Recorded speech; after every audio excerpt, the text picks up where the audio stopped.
जैसे ही tax year ख़त्म होता है, एम्प्लॉइज़, वेंडर और जिनका भी इनकम टैक्स आपने डिडक्ट किया है, वो आपसे डिडक्शन सर्टिफिकेट मांगते हैं। और डिडक्शन सर्टिफिकेट को बनाने के लिए एफबीआर का एक फॉर्मेट है, जिसके मुताबिक हमने इन्फॉर्मेशन फिल करनी है और उसके बाद उनको शेयर करना है। अगर डाटा ज़्यादा है तो हमने जल्दी से किस तरीके से ऑटोमेटेड जो शीट है, उसके अंदर डाटा फेंक के जो सर्टिफिकेट है बनाना है, आज के इस टॉपिक में हम इसको स्टडी करेंगे। आप देख रहे हैं प्रैक्टिकल लर्निंग हाउस, मैं हूँ फ़हीम महबूब। वापस आते हैं टॉपिक के ऊपर। जैसे आप सबको पता है कि जो टैक्स आप डिडक्ट करते हैं 149 का, यानी कि सैलरी के ऊपर, उसके बाद जो 153 का टैक्स डिडक्ट होता है, और इसी तरीके से जो अदर सेक्शंस हैं उनका जो टैक्स आपने डिडक्ट किया है, तो जैसे आप कस्टमर को, डीलर को, जो डिस्ट्रीब्यूटर हैं, होलसेलर हैं, रिटेलर हैं, उनको भी टैक्स चार्ज करते हैं 236 एच का या जी का। तो उसके मुताबिक जो साल के एंड के ऊपर जब रिटर्न फाइलिंग, जैसे अभी 30 जून ख़त्म हो रहा है, तो आप सब सारे जितने भी, जिनका भी आपने टैक्स डिडक्ट किया है, वो आपसे सर्टिफिकेट डिमांड करते हैं। तो लेट्स से आपकी ऑन एवरेज मंथली 100 ट्रांजैक्शंस हैं और साल की 1200 ट्रांजैक्शन बनती हैं, या इससे कम है या इससे ज़्यादा है, तो आपको एक एक की ट्रांजैक्शन, या एक एक वेंडर, या एक एक डिस्ट्रीब्यूटर, या एक एक कस्टमर या एम्प्लॉइज़ का डाटा इस फॉर्म में ला के उसको सर्टिफिकेट इशू करना है, जिस पर टाइम कंज्यूमिंग टास्क भी है, गलती भी हो सकती है। तो हम इसको किस तरीके से क्विक वे में बना सकते हैं, आज के इस छोटे से टॉपिक में हम इसको स्टडी करने लगे हैं।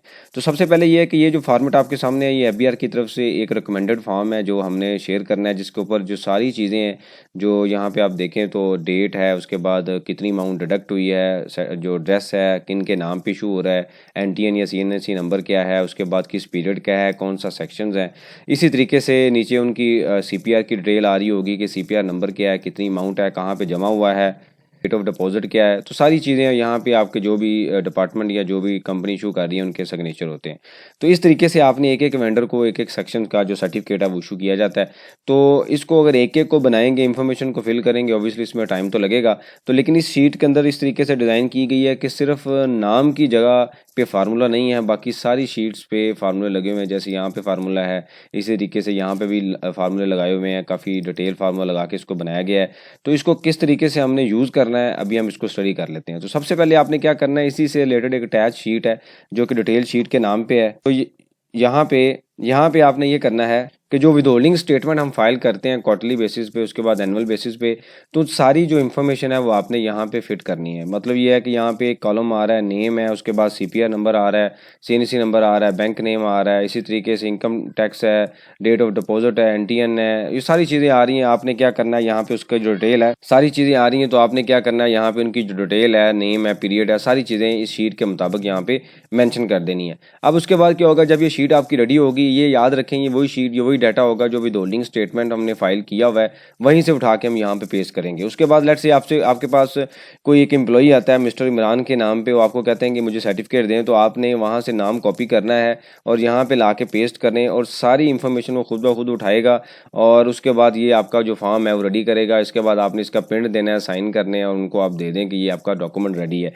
इवन आप यहाँ पे डिजिटल सिग्नेचर भी ऐड कर सकते हैं, उनको पीडीएफ में सेव करके उनको ईमेल भी भेज सकते हैं, वो खुद भी प्रिंट ले सकते हैं। तो ये काफ़ी मतलब काफ़ी चीज़ों, जो इसमें जो जो चीज़ें एफबीआर की तरफ से रिक्वायर्ड हैं, उन सबको नोटिस में रख के ये शीट डिज़ाइन की गई। इसी के अलावा लेट्स से आपके पास ये बंदा है, फ़हीम महबूब आता है कोई आपके पास, तो वो आपको कहते हैं कि जनाब ये सर्टिफिकेट चाहिए, तो आप यहाँ पे उनका जो डाटा है वो पेस्ट करें, तो ये सर्टिफिकेट अपडेट हो जाएंगे सारे के सारे।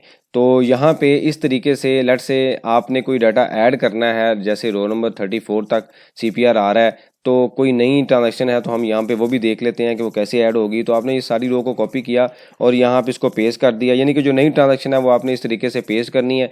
तो वहाँ पे पहले रो नंबर 44 तक डाटा था, अब रो नंबर 55 पे भी डाटा आ गया। तो मतलब ये है कि सारी चीज़ें वो खुद ब खुद उठाएगा। इसमें काफ़ी फेरर के, वी लुकअप के, डैशबोर्ड्स के, इंडेक्स के काफ़ी फार्मूले यूज़ किए गए हैं। उसके मुताबिक ये सारा डाटा जो है वो कैलकुलेट करता है। और इसमें प्रेजेंटेशन का भी ख्याल रखा गया है कि जो जिन कॉलम में डाटा नहीं है, देखें फार्मूला लगा हुआ है लेकिन वहाँ पे आपको कुछ चीज़ नज़र नहीं आएगी, एनए या इस तरह की कोई चीज़ नज़र नहीं आएगी, मतलब प्रेजेंटेशन का भी ख्याल किया गया है। तो इस तरीके से जितना मर्जी डाटा हो, आप 2 या 3 मिनट में क्लिक करने के बाद जो डाटा है, वो जो सर्टिफिकेट है वो रेडी हो सकता है और एररलेस हो सकता है। अगर आपकी ये डिटेल शीट ठीक है, डाटा ठीक है, तो कॉपी पेस्ट नहीं होगा। जस्ट आपने वो उसको यहाँ पे नाम को कॉपी करना है और सारे सर्टिफिकेट आपके रेडी होंगे। इस शीट की फर्दर डिटेल के लिए मुझे इस नंबर पे व्हाट्सएप करें, आपको मैं फर्दर इसकी डिटेल शेयर कर दूंगा। और इससे रिलेटेड कोई क्वेश्चन हो आप कमेंट्स बॉक्स में मेंशन करें, ताकि उसके ऊपर हम डिस्कशन करें, ताकि जो लर्निंग का प्रोसेस ये कंटिन्यू रहे।